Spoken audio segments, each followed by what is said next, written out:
¿Quién no ha leído nunca el libro de Génesis? Posiblemente sea el libro más leído del Antiguo Testamento, porque cuando empezamos a leer la Biblia, empezamos a leer por Génesis. Y estando de vacaciones, comencé a leer la Biblia en Génesis, y cuando llegué al capítulo 4, como siempre, aunque lo hayas leído 1.000.000 de veces, algo salta de esa nueva lectura y Dios te habla. En el capítulo 4 de Génesis tenemos los hijos de Adán y Eva. ¿Recordáis? Caín y Abel. Ellos nacieron después de que Adán y Eva fueron echados del Edén. Y la Biblia nos muestra en Caín y Abel la herencia y las posibilidades que todos los seres humanos tenemos. Herencia y posibilidades. Caín era labrador de la tierra y Abel era pastor de ovejas. Y en el versículo 3 dice, Génesis 4:3, aconteció andando el tiempo que Caín trajo del fruto de la tierra una ofrenda a Jehová. Y Abel trajo también de los primogénitos de sus ovejas, de lo más gordo de ellas. Y miró Jehová con agrado a Abel y a su ofrenda, pero no miró con agrado a Caín y a la ofrenda suya.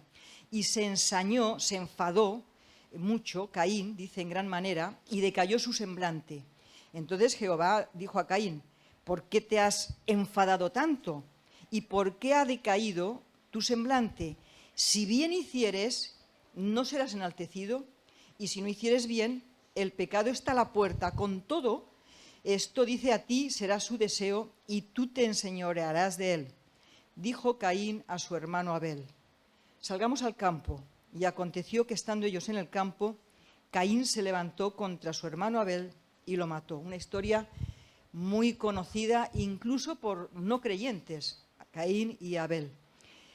Si tenemos en cuenta que la palabra ofrenda significa sacrificio y que todo sacrificio se ofrecía en un altar, Caín es el primer hombre en la Biblia que levantó un altar a Dios. ¿Qué os parece? Esto es lo que saltó. Cuando yo estaba haciendo la lectura, me di cuenta que Caín es el primer hombre que levanta un altar, aunque no se mencione la palabra altar, porque ofrenda y sacrificio en la Biblia es lo mismo, y esto se tenía que ofrecer en un altar. El segundo altar que menciona la Biblia es el que levantó su hermano Abel. El altar de Caín y el de Abel fueron muy distintos en lo que ofrecieron y el cómo lo ofrecieron. Y la opinión que Dios da sobre esos dos altares y sobre ellos también fue muy distinta. Entonces, en estos dos altares forman parte de nuestra espiritualidad, tanto el de Caín como el de Abel. Dicho de otra manera, en nuestro corazón habita un Caín y un Abel. ¿Qué os parece? Parte de nuestra lucha interior es causada porque el Caín que hay dentro de nosotros quiere matar al Abel que también está dentro de nosotros. En Hebreos 11, estos versículos sí que me gustaría que los pusiéramos ahí, Hebreos 11:4 y después el 6. Vamos a encontrar el nombre y el significado tanto del altar de Caín como el de Abel. Hebreos 11:4 dice, por la fe Abel ofreció a Dios más excelente sacrificio que Caín. ¿Notáis ahí la palabra sacrificio? No dice ofrenda o sacrificio. Eso nos indica que había un altar. Dice, por lo cual alcanzó testimonio de que era justo, dando Dios testimonio de sus ofrendas, y muerto aún Abel, aún habla por ella, por la ofrenda que le dio al Señor. Dice, pensemos, aunque Caín mató a Abel, eso es lo que dice la historia, el altar de Abel sigue vivo y sigue hablando de la justicia de Abel, el cual es ejemplo de fe para todos los creyentes. Caín mató a Abel, pero el testimonio de Abel sigue vivo para cada uno de nosotros. En Hebreos 11:4, en este texto, califica el altar de Abel como el altar de la fe. por la fe, Abel dice que ofreció mejor sacrificio, hizo un altar mejor que el de Caín, por la fe. Entonces vemos que la diferencia entre el altar de Caín y el de Abel, según este texto, fue la fe que hubo en Abel y la que no hubo en Caín. La fe en Caín era totalmente ausente.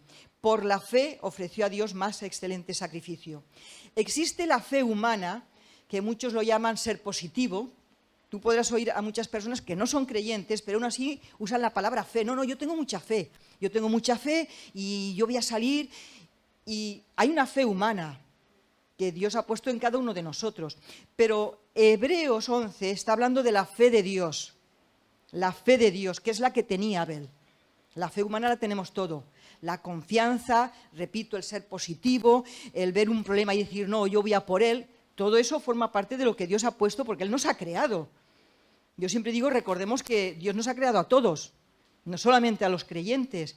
Y tú te vas a encontrar en la vida personas que sin ser creyentes son positivas y pelean y dices, claro, y consiguen lo que Dios, poniéndonos dentro de nosotros esa fuerza, esa voluntad, ellos también lo consiguen. En el versículo 6 ahora de Hebreos vamos a encontrar el nombre del altar de Caín. En el 4 hemos encontrado que el altar de Abel es el altar de la fe de Dios.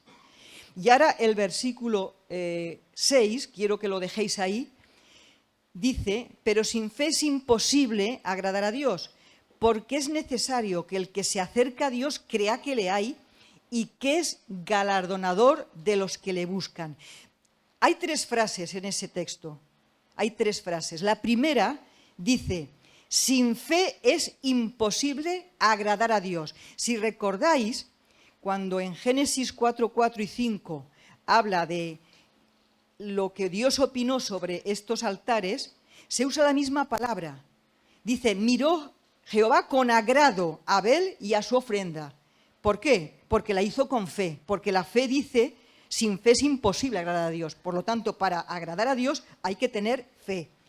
Y el versículo 5 de Génesis dice, pero no miró con agrado a Caín y a la ofrenda suya, porque no había fe en Caín. La segunda frase dice, porque es necesario que el que se acerca a Dios crea que le hay. Y aquí tenemos el altar de Caín. Caín cumplió esta segunda frase, porque dice Génesis 4:3, y aconteció andando el tiempo que Caín trajo del fruto de la tierra una ofrenda a Jehová. Y el texto dice, es necesario que el que se acerca a Dios crea que le hay. Si Caín trae una ofrenda al Señor es porque cree que Dios existe. Caín no es un ateo, Caín no es un incrédulo, es el primer hijo de Adán y Eva. Ha oído hablar de Dios a sus padres. Caín decide traer una ofrenda a Dios porque es un hombre religioso, cree en la existencia de Dios. Una persona religiosa es la persona que cree que Dios existe o que existen dioses. Todo cuanto sus padres le han hablado sobre Dios le hace creer que Dios existe. Y entonces Caín dice que trajo del fruto de la tierra una ofrenda a ese Dios del cual sus padres le han hablado. Cuando nosotros vemos en las Escrituras un orden en lo que nos está diciendo, necesitamos poner mucha atención, porque primero se menciona a Caín trayendo su ofrenda. Y esto a mí me hace entender que los seres humanos somos religiosos por naturaleza. Hemos nacido siendo religiosos. Esta es la herencia. Os dije que tenemos herencia y posibilidades. La herencia que tenemos, y la podemos ver en el propio Caín, es que los seres humanos, los hijos de Adán, somos religiosos. Hay religiosidad en el corazón de Caín. Nace con esa religiosidad, nace con la necesidad de creer en la existencia de Dios. Y el testimonio de Adán y Eva le ayudan a creer que Dios existe. Este orden es importante porque al mencionar primero la ofrenda de Caín, podemos ver que todos nosotros hemos nacido exactamente con esa herencia, la herencia religiosa de todas las personas. El problema que tenemos cuando hablamos de religiosidad es que en un tiempo, en la Biblia y durante muchos siglos, el ser humano manifestaba esa religiosidad en cuanto a Dios o los dioses. Entonces, la religiosidad se entiende como algo de la religión. Y hoy en día, ahora mismo, muchas personas dicen, yo no soy religioso, es más, soy una persona atea. Eso no existía hace unos siglos, lo de ser ateo. Eso es una expresión nueva. Y cuando una persona dice, no, yo soy atea, lo que está diciendo es, yo no creo en la existencia de Dios. Eso es lo que está diciendo. No creo que Dios exista.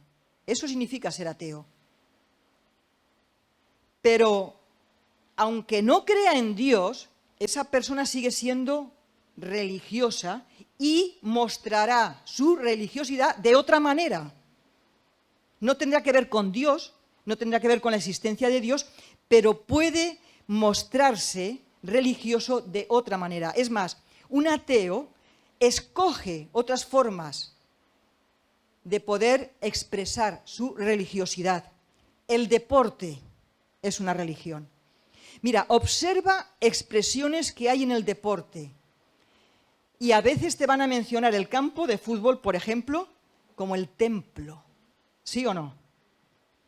Tienen sus cánticos, tienen sus adoraciones, se les llama ídolos a los mejores deportistas. Y bueno, mencioné el deporte, pero cualquier otro deporte. Y oímos términos que suenan a religión. Creo que hay un campo de fútbol que se llama La Catedral. Vale, ahí lo tenéis. Deporte, el trabajo. ¿Sabes cuánta gente adora el trabajo? La familia. La codicia por el dinero. Enfrente de donde yo trabajo hay un puesto donde venden lotería. ¿Sabes cómo se llama ese lugar? El santuario de la diosa Fortuna. Así que si alguno entra, que sepa dónde entre. Entra en el santuario de la diosa Fortuna. La codicia por el dinero, la fama, el poder. Son formas de expresar la religiosidad con la que todo ser humano nacemos y llevamos dentro, incluidos los ateos. Dicho de otra manera, el ser humano o bien adora a Dios, o adora cosas, o se adora a sí mismo. Pero repito, somos religiosos por naturaleza. Y eso es lo que vemos en Caín, y esa es una herencia que todos tenemos. Caín se acercó a Dios religiosamente y levantó un altar para cumplir con su propia religiosidad. Lo que motivó a Caín el levantar ese altar era cumplir ritos. Caín necesita quedar bien con Dios y ofreció un sacrificio del fruto de la tierra, la cual él labraba. Caín cree que Dios tiene que aceptar su ofrenda. La religiosidad pone normas y pretende decirle a Dios lo que tiene que hacer y lo que no tiene que hacer. Ese es el espíritu de Caín. La religiosidad nos hace mirarnos a nosotros mismos, nos hace hablar de nosotros, nos hace valorar lo que hacemos, lo que somos y nos hace creernos buenos, porque cumplimos con lo que nosotros mismos nos hemos establecido.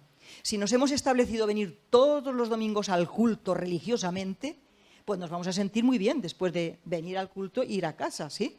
Si lo hacemos religiosamente nos vamos a sentir muy bien. Mira, la semana pasada escuchamos acerca del perdón. ¿Cuántos estuvisteis la semana pasada? Bien, si alguien no estuvo, puede escuchar acerca del perdón. Y se dijo que es un mandamiento de Cristo, ¿sí? Conozco personas muy religiosas que no perdonan ni piden perdón jamás. Y son muy religiosas, cumplen con los ritos de su religión, pero el perdón no lo practican, no lo tienen como mandamiento, porque en su religiosidad ellos determinan lo que tienen que hacer o no tienen que hacer. Caín era religioso y los celos dominaban su corazón. La religiosidad en Caín le permitía llenarse de celos y sabemos lo que hizo al final. Dios le da una oportunidad, le advierte, pero no escucha, porque la religiosidad no escucha a Dios. Por lo tanto, el altar de Caín es el altar religioso y es el altar que agrada al propio hombre. Ahora, la tercera frase del versículo 6, dice, y que es galardonador de los que le buscan. Vamos a leer todo el texto para entenderlo. Sin fe es imposible agradar a Dios. Abel se acercó con fe, Caín no. Porque es necesario que el que se acerca a Dios crea que le hay. Caín creía en la existencia de Dios, al igual que Abel, y se acercó. Pero ahora dice, y que es galardonador de lo que le buscan. Esta es la línea que separa la fe que a Dios le agrada de la religiosidad que a Dios no le agrada. Y esta parte es la que Abel practicaba, es la de buscar a Dios, es la de conocer a Dios. Y esto a Dios le agradó. La fe le llevó a Abel buscar a Dios porque dice, por lo cual alcanzó testimonio de que era justo. Para ser justo es necesario conocer la verdad. ¿Tú te imaginas estar en un juicio y que no se sepa toda la verdad de lo que ha acontecido? ¿Te imaginas esto? Yo creo que sería lo peor.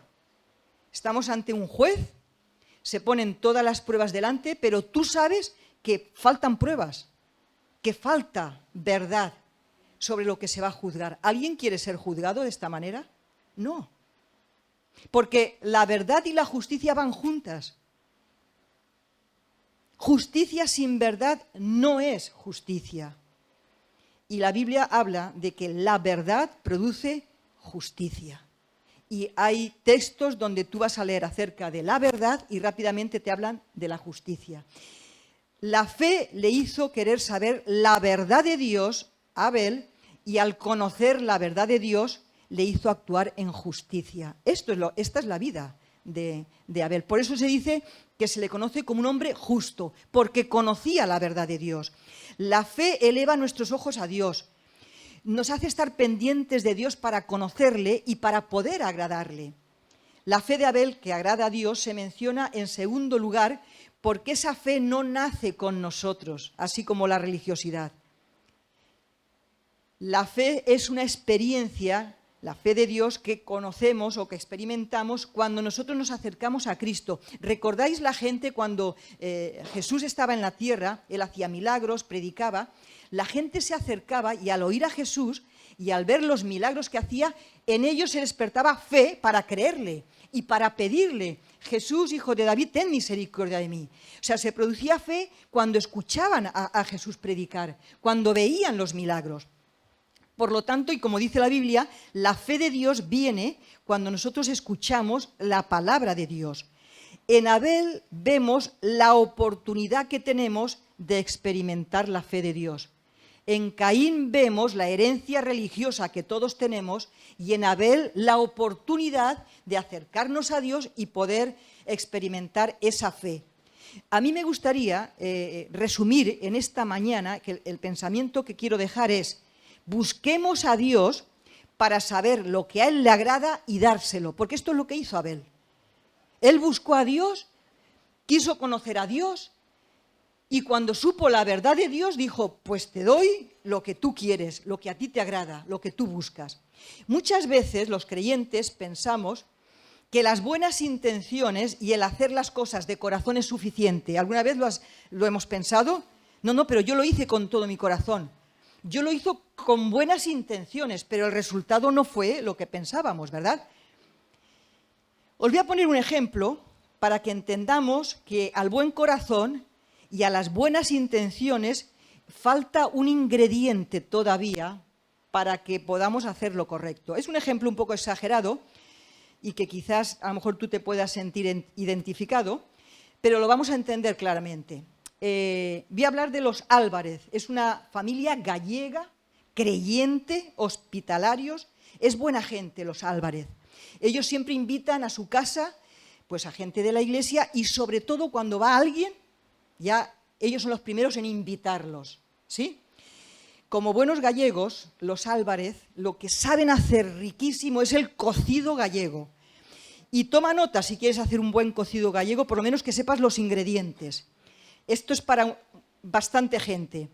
1 kilo de garbanzos, 2 repollos grandes, 2 lenguas de cerdo saladas, una cabeza entera salada de cerdo, un jarrete de ternera gallega, 1 kilo de patatas gallegas, un poco de manteca de cerdo, 8 chorizos de lalín, 2 orejas de cerdo saladas y medio lacón. No sé si me he dejado algo. A ver, ¿los gallegos? No me he dejado nada. Todo esto es para hacer un buen cocido gallego. Y ha llegado a la congregación de los Álvarez un matrimonio hindú. Y luego os diré por qué. Por qué este matrimonio era de la India. Los han invitado rápidamente y ahí está el matrimonio de la India en casa de los gallegos. La mesa puesta, hablando, ellos hablan un poco castellano, nada de gallego, y empiezan a sacar todos estos ingredientes ahí ya preparados. Y cuando ven lo que hay, el matrimonio gallego cambia de color. Les dan los platos para servirse y cogen unos poquitos garbanzos, un poquito de repollo y una patata. Y amablemente les dice: muchas gracias, de verdad, es que somos vegetarianos. Os dije que eran hindú porque en la India los invitados eran vegetarianos y la comida era gallega. En la India el 31% como mínimo son vegetarianos. Si alguna vez tienes un matrimonio de la India, asegúrate lo que van a comer y pueden comer para no hacer como los Álvarez. No es suficiente hacer algo de todo corazón y con buena voluntad. No es suficiente. Para agradar a alguien es necesario conocer, saber, informarse de lo que a esa persona le agrada. Y esto es lo que hizo Abel. No era suficiente con llevar una ofrenda. Había que saber si esa ofrenda era aceptada por Dios. ¿Has visto a alguien llorar, enfadarse al recibir un regalo que no le gustaba? Yo sí que lo vi en una ocasión. Y era mayor, no estábamos hablando de los niños. Los niños son muy expresivos y rápidamente te dicen ¡no! Bueno, la fe le hizo a Abel informarse y saber qué altar le agrada a Dios. Y Abel agradó a Dios porque la fe despertó deseos de conocerle y de cómo agradarle. Yo me imagino a Abel hablando con Adán y Eva. Siempre que tenía un ratito libre, se acercaba a sus padres y les preguntaba una y otra vez sobre el jardín del Edén. ¿Y qué pasó? ¿Y qué dijo Dios? ¿Y qué hizo Dios? ¿Cómo es Dios? El libro de Génesis fue escrito por Moisés gracias a la tradición oral. Quienes quisieron saber lo que pasaba o lo que pasó en el principio, escucharon a sus padres y ellos, a su vez, contaron a sus hijos esas historias que llegaron hasta Moisés. Y éste las escribió inspirado por el Espíritu Santo y así es lo que tenemos en el libro de Génesis. Gracias a que se contaban esas historias, gracias a que algunos preguntaron y supieron lo que ocurrió en el principio. Abel escuchó atentamente el relato cuando el Señor Dios cubrió con pieles a sus padres para tapar la vergüenza que el pecado deja. Dios cubrió con pieles, haciendo sacrificio de animal, para tapar a Adán y Eva, porque siempre habían estado desnudos, pero ahora el pecado los avergonzaba. Es muy posible que de ahí Abel entendió que para encontrarse con Dios, nuestro pecado tiene que ser cubierto a través de la sangre de un animal. Recordáis también la semana pasada, todo esto se nos habló magistralmente la semana pasada, ¿verdad? Solo decir que la fe de Abel le llevó a buscar a Dios y supo que debía sacrificar de los primogénitos de sus ovejas. Y Abel escogió la mejor, la más hermosa, la que no tenía defecto. Todo esto lo supo hacer porque la fe le mostró, le reveló la voluntad de Dios. La religiosidad no trae revelación de Dios, la fe sí. La fe sí. Abel recibió revelación sobre el sacrificio que a Dios le agrada porque buscó a Dios y buscó de Dios con toda su fe. Mucho tiempo después de Abel, Dios da su ley a Moisés y le da mandamientos sobre los sacrificios y las ofrendas. Y Moisés escribe estos mandamientos en el libro de Levítico. Y de nuevo tenemos el orden de Dios. En el primer capítulo de Levítico menciona el primer sacrificio que Dios demanda de su pueblo, es el holocausto. Es el holocausto. Es un sacrificio de sangre. Y lo que le estaba diciendo Dios al pueblo es, para acercarnos a mí, para que vosotros os acerquéis a mí, tenéis que solucionar el problema de vuestro pecado. Ese pecado os separa de mi santidad. Y a través de un sacrificio con sangre podéis después acercaros a mí. En el capítulo 2 de Levítico tenemos en segundo lugar las ofrendas de cereales que se hacían para tener amistad con Dios. Sacrificio para el pecado, limpio el pecado, ahora tengo amistad con Dios. Caín se acerca a Dios sin reconocer el problema de su pecado, sin ser perdonado, quiso tener amistad con Dios, que es santo, santo, santo. Y Caín se equivocó. Caín se equivocó porque no buscó, no indagó cómo se tienen que hacer las cosas. Caín se sorprendió que Dios calificara las ofrendas. No entiende por qué Dios le rechaza a él y a su ofrenda. Porque la religión no entiende, no acepta ni lo que Dios es ni lo que Dios hace. La religiosidad no tiene en cuenta el sacrificio de Cristo en el Calvario. La religiosidad tiene su propia justicia y cree que tiene acceso a Dios directamente a través de buenas obras. Pero para Caín esa ofrenda era suficiente para que Dios estuviese contento con él.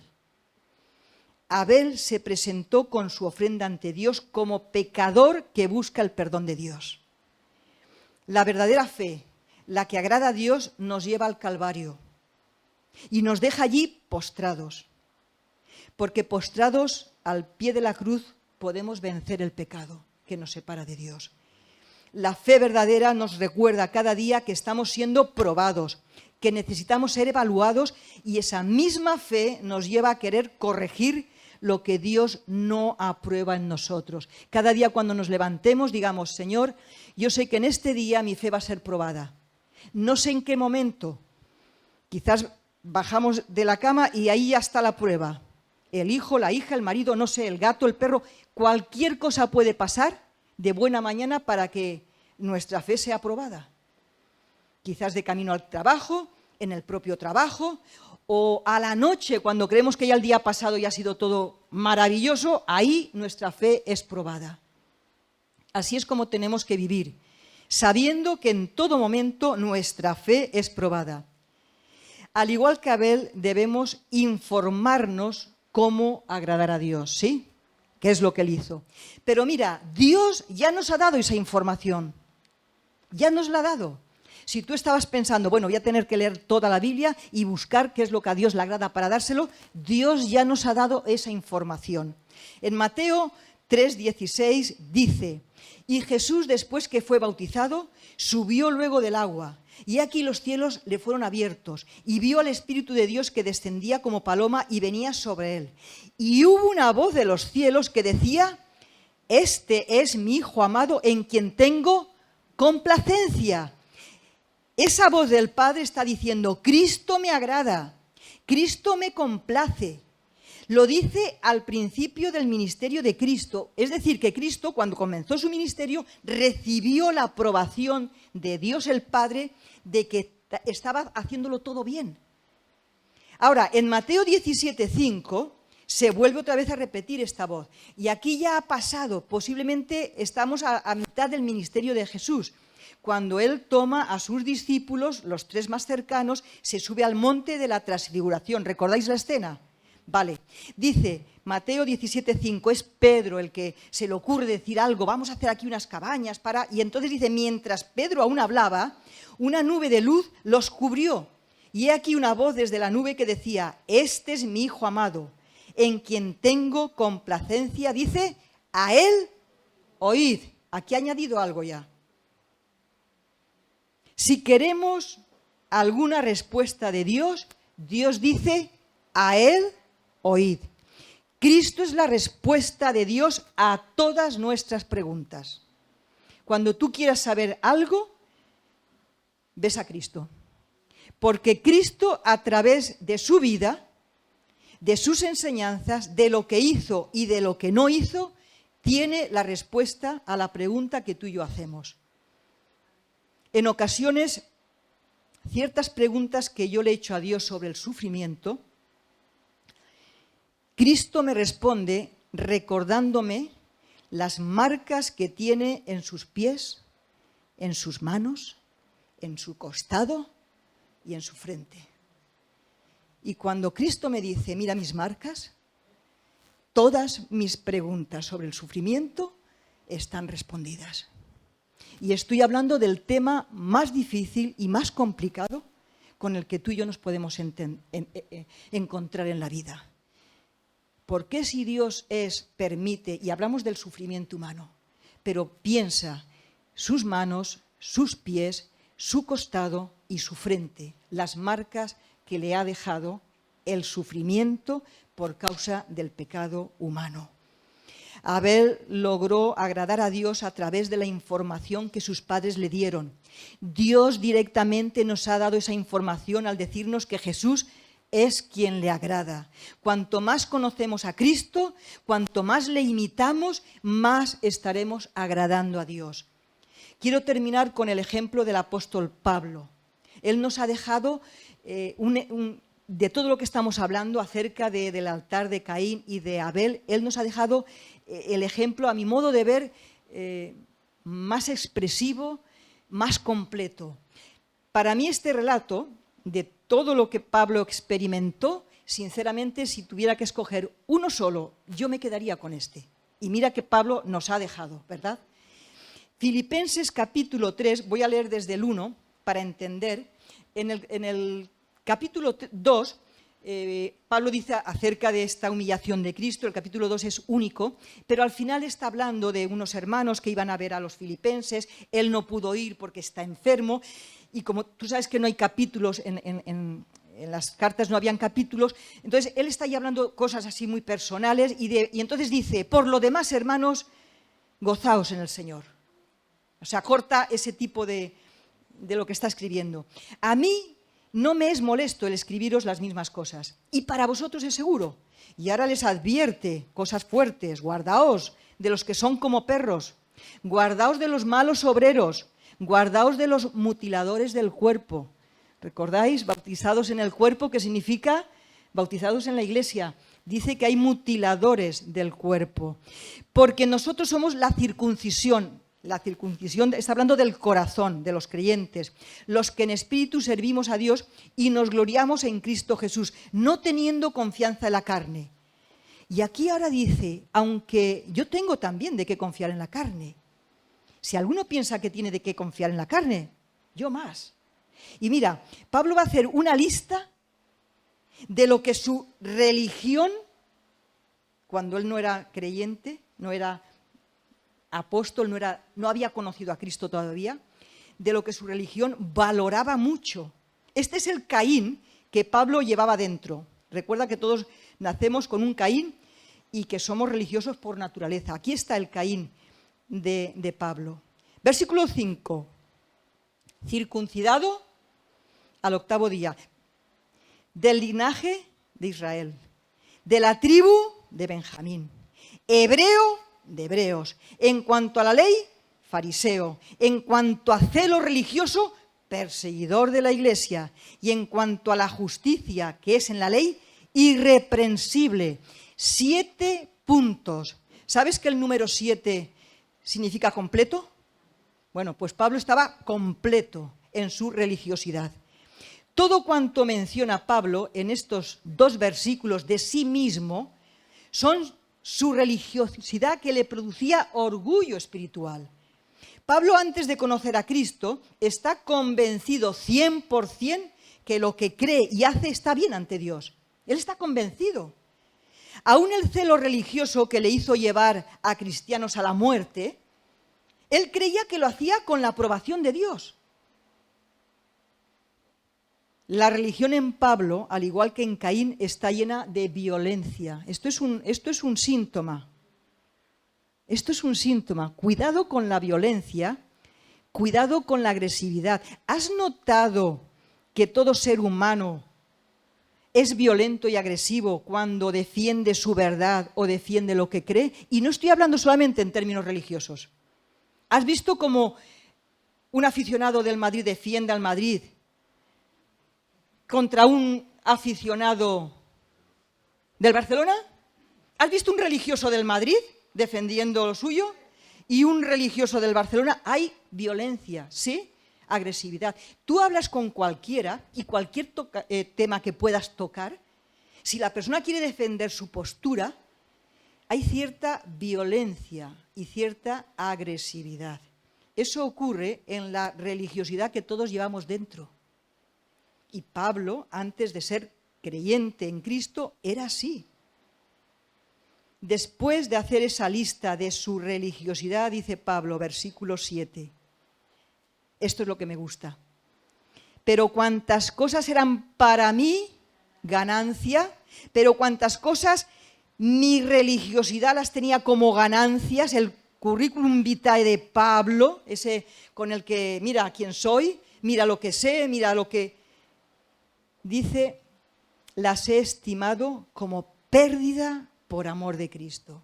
Y ciertamente aún estimo todas las cosas como pérdida por la excelencia del conocimiento de Cristo Jesús, mi Señor, por amor del cual lo he perdido todo. ¿Y lloro por haberlo perdido todo? No, si es que además todo lo que he perdido lo tengo por basura. A ver, ¿cuántos nos alegramos de perder la basura? Todos nos alegramos. ¿Quién quiere la basura? Nadie, ni en casa ni en el corazón. Entonces, Pablo está feliz y contento de haber perdido todo eso porque lo tenía por basura para ganar a Cristo. O nos quedamos con la basura o escogemos a Cristo. Las dos cosas no es posible. Y ser hallado en Él, no teniendo mi propia justicia, que es por la ley, sino la que es por la fe de Cristo. ¿Os dais cuenta? Por la fe de Cristo, la justicia que es de Dios por la fe, a fin de conocerle. Pablo, religioso hasta la médula, experimentó la fe que agrada a Dios cuando se encontró con Cristo en el camino de Damasco. ¿Recordáis la historia, verdad? Y le dio la espalda a la religión para mirar solo a Cristo. Cuando él se encuentra con Cristo, se acabó. Ya no era Saulo de Tarso, es Pablo. No podía ser de otra manera que Pablo conociese a Cristo. No había nadie en la tierra que pudiera acercarse a Pablo para hablarle de Cristo. Era imposible. Él estaba matando a los cristianos. ¿Qué cristiano, qué apóstol se podía acercar a Pablo para hablarle de Cristo? Recordemos que Pablo escuchó el testimonio de Esteban, lo vio morir apedreado y en lugar de reflexionar sobre lo que vio y escuchó, se llenó de más violencia y arremetió contra la iglesia en Jerusalén. Eso lo puedes ver en el capítulo 8 de Hechos. Con esa actitud violenta, como la de Caín, Pablo va de camino a Damasco y en el capítulo 9 nos dice que iba para traer presos a más cristianos. Y es Cristo mismo que le sale a su encuentro para cambiar ese camino de obstinación y agresividad religiosa. Pablo se rinde a Cristo y entra en su corazón la verdadera fe que agrada a Dios. Esta fe de Cristo hizo que Pablo, con el tiempo, viese todo lo religioso que había en él como basura. Ahí es donde tenemos que llegar.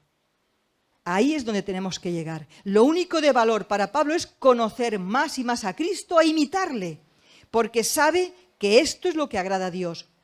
Para todos los creyentes, Pablo es un ejemplo de cómo el altar de la fe de Abel puede derribar el altar religioso de Caín.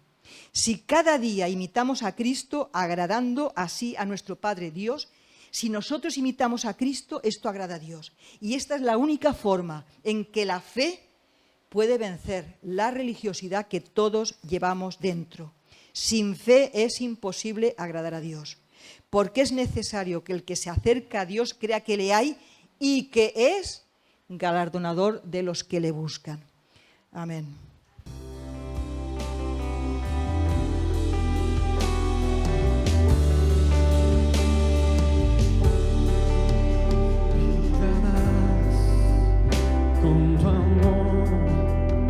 tu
mi ser, te